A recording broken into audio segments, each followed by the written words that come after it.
get that AP waveform on the machine. Okay. We offer a 30, 40, and 50 cc.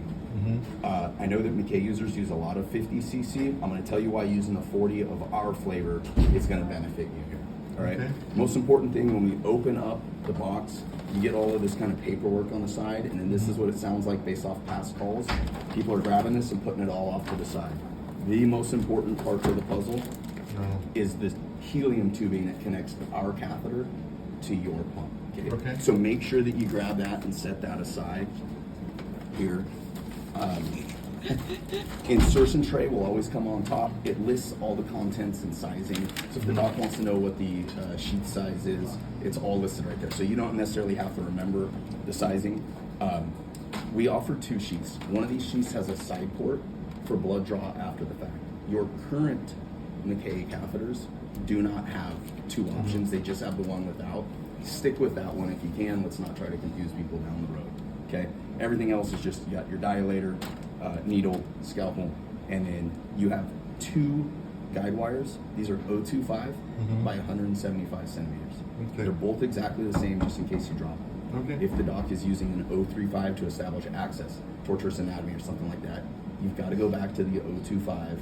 Otherwise, the catheter's not going to go over. Gotcha. And that's pretty standard, but you know, should be said. Catheter, always on the bottom's right. We open this up, pretty simple prep, but a few differences. Okay. Our one-way valve is right here.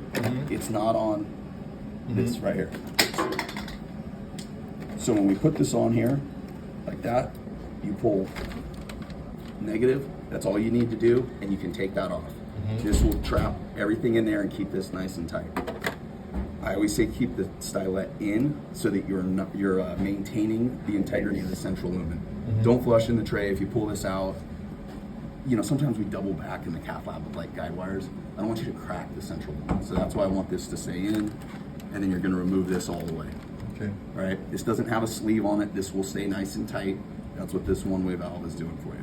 Once the catheter is all the way out, you'll remove the stylet, you'll flush. We give a little extension that allows you to zero your transducer after the fact, so that's gonna go there. We provide a hemostat. This is used for sheathless insertion. Okay. You crack and peel this all the way off at any point in the game. Okay, if we're going sheath. Yep, yeah, and again, 99.9% of cath labs are using a sheath. This is mostly used in the OR.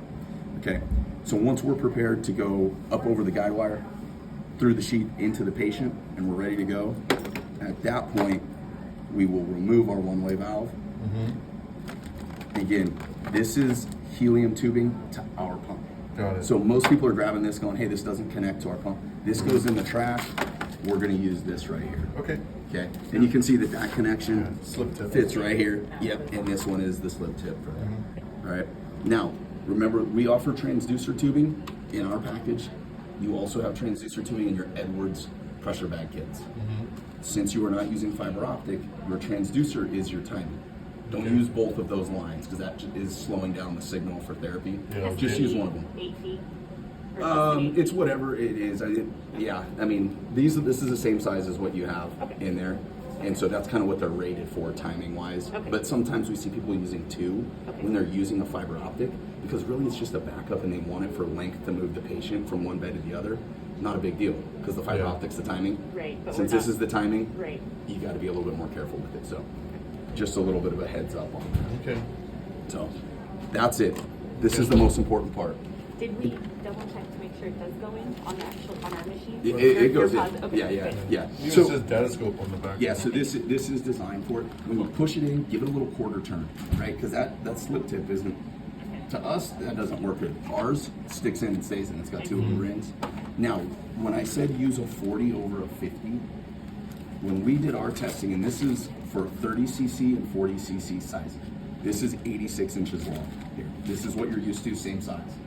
When we did our testing to calibrate 50 cc on the McKay pump, your pump is pressure driven. When you plug this in, the pump doesn't know what size catheter you're putting in. They just lengthen the helium drive line to get less helium. So when we plugged in this length on a 50, we're not getting 50 cc's into this. So our 50 cc helium datascope transfer tubing is shorter. So if you can use a 40, that way, if you're moving that the pump to the end of the bed and you're 20 inches short, sometimes everything fits perfectly, right? Now we're kind of throwing a little bit of a wrench in it. I've worked with Ryan as well as this San Jose CDC supply here. Where I'm kind of like, hey, I know you got a bunch of 50s on order. If I can get you 40s, use those. So if the doc says, hey, grab a 50 and all you got's a Teleflex 40 on the shelf, do it. It's okay. I mean, Lisa and I did carry 50s a couple of years ago in the industry. So Okay. Thank you. just be aware of that, but this is your golden ticket right here. Any other? Do we have a cable to connect to the data scope? Because the transducer has to connect to it, and we were gonna double check yesterday, and you said it didn't fit, right? Do you have a pump that's Remember the big handy? gray cable that he says you would connect? Oh, that, yes, we do need to check that. Okay, We need to check. so our I got pulled transducer, into a case, so I never got to check. okay, so that's. Okay, some- so how can we, You, you if you grab a pump right now? I would check like it. to, but If I you don't have prefer it, right call now. Edwards. Edwards gives you your transducer cables. They'll sometimes send them for free for you.